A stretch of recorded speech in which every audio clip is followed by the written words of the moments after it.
RS. Bharathi அவர் சொல்லிக்கிறார். அந்த அம்மாவே போயிடுச்சு, அப்பதான் அம்மா உணவு.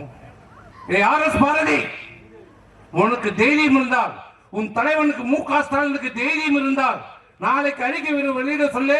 இந்த அம்மா உணவகத்தால் எந்த நன்மையும் இல்லை, யாரும் பயனடையவில்லை, அதனால் இதை நாம் மூடுகிறோம் என்று தைரியம் இருந்தால் உன் முதலமைச்சரை அறிக்கை வெளியிட சொல்ல பார்ப்போம்.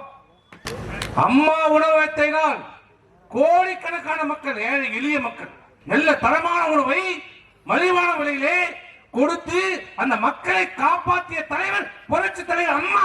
கொரோனா காலத்துல யாரா உணவு போட்டது? யார் சாப்பாடு போட்டான் கொரோனா காலத்துல? இந்த தூய்மை பணியாளர்களுக்கு எல்லாரும் யார் போட்டது? அம்மா உணவகம். அந்த அம்மா உணவகத்தை பார்த்து இந்தியாவில் இருக்கிற மற்ற மாநிலங்கள் எல்லாம் இன்னைக்கு உணவகத்தை, அம்மா உணவகத்தை தொடங்கி இருக்கிறது. அந்த அம்மாவை போய் அப்புறம் என்ன பூதேவி, நான் கேட்கிறேன், உன் கருணாநிதியே போய் சேர்ந்தான், அவனுக்கு என்ன நொட்ட கண்ணக்கார பேனா? கருணாநிதியே போய் சேர்ந்தான், அவனுக்கு என்ன கலைஞர் பேர்ல நூலகம்? அந்த சர்க்காரியா ஊழல்வாதி கருணாநிதியே போய் சேர்ந்தான். அப்புறம் கருணாநிதி நூற்றாண்டு வளைவு, என்னடா வளைவு வந்து நொட்ட உனக்கு ஏன் வைக்கிற? அப்புறம் சமாஜ்ல போய் வடை வைக்கிறான், பொங்கல் வைக்கிறான், சுண்டல் வைக்கிறான்.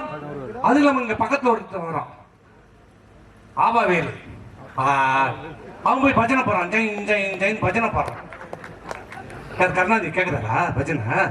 அவர் சுண்டல் சாட்டாரா, பொங்கல் சாட்டாரா? பேசுறது நாத்திகம்.